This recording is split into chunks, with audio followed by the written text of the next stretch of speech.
Hi అండి. అందరికీ నమస్కారం. ఉద్యోగ పెన్షనర్లకు సంబంధించి ఒక ముఖ్య సమాచారం అయితే రావడం జరిగిందండి. ఇక విషయంలోకి వెళ్తే రిటైర్మెంట్ బెనిఫిట్స్ ఇప్పిస్తామంటూ పలువురు న్యాయవాదులు విశ్రాంత ఉద్యోగులకు ఆఫర్‌లు ఇస్తున్నారు. అడ్రస్‌లు కనుక్కొని ఇంటికి వెళ్లి కేసులు వేయాలంటూ నచ్చజెప్తున్నారు. కేసు వేసిన 2 నెలల లోపు బెనిఫిట్ చేతికి అందుతాయని ఆశ చూపుతున్నారు. దీంతో కోర్టులో కేసులు వేసేందుకు పెన్షనర్లు ముందుకు వచ్చినట్లు తెలుస్తుంది. ఎందుకంటే నిధుల కొరత కారణంగా ప్రభుత్వం నుంచి అందాల్సిన బెనిఫిట్స్ ఎప్పుడు వస్తాయో తెలియని పరిస్థితి నెలకొంది.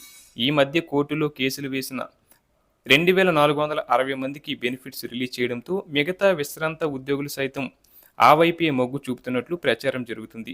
నిధుల కొరత కారణంగా రిటైర్డ్ ఉద్యోగులకు ఇవ్వాల్సిన బెనిఫిట్స్‌ను ప్రభుత్వం సకాలంలో చెల్లించలేకపోతుంది. దీంతో టోకెన్‌లు జారీ చేసిన ఏడాది తర్వాత కూడా నిధులు జమ కావడం లేదు. ఈ క్రమంలో విసిగిపోయిన కొందరు పెన్షనర్లు తమకు హక్కుగా రావాల్సిన బెనిఫిట్స్ ప్రభుత్వం ఇవ్వట్లేదని కేసులు వేసేందుకు న్యాయవాదుల వద్దకు వెళ్తే ఒక్కో కేసుకు 2,00,000కు పైగా ఫీజు తీసుకుని దాఖలు చేసినట్లు తెలిసింది. కొందరు న్యాయవాదులైతే సర్కారు నుంచి అందాల్సిన బెనిఫిట్స్ మొత్తంలో 3% ఫీజు ఇవ్వాలని డిమాండ్ పెట్టినట్లు ప్రచారం జరిగింది.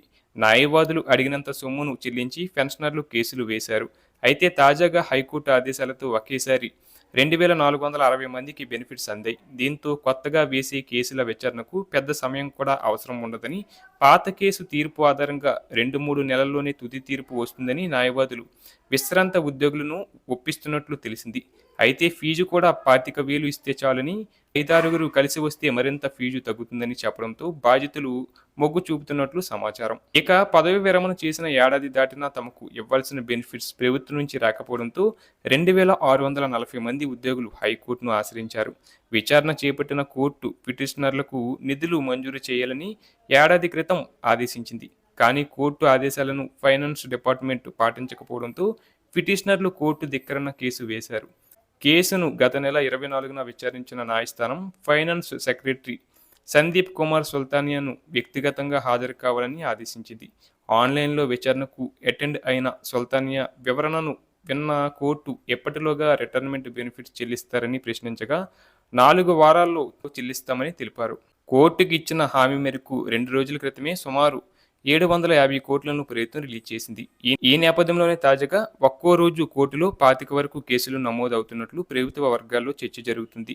రాష్ట్ర వ్యాప్తంగా దాదాపు 8,000 మంది విశ్రాంత ఉద్యోగులు బెనిఫిట్స్ కోసం ఎదురు చూస్తున్నట్లు ప్రభుత్వ వర్గాల్లో టాక్ నడుస్తుంది. దీనికి తోడు ప్రతి నెలా దాదాపు 500 మంది రిటైర్డ్ అవుతున్నారు.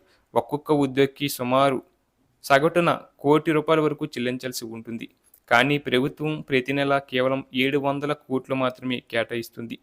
దీంతో లబ్ధిదారుల సంఖ్య ప్రతి నెల పెరుగుతుంది. ఒక నెలలో 2-3 వేల కోట్లు రిలీజ్ చేస్తే ప్రభుత్వంపై ఒత్తిడి తగ్గుతుందని, రిటైర్డ్ ఉద్యోగుల్లో సైతం ప్రభుత్వంపై పాజిటివ్ ఒపీనియన్ ఏర్పడుతుందని చర్చ ఉద్యోగ వర్గాల్లో కనిపిస్తుంది.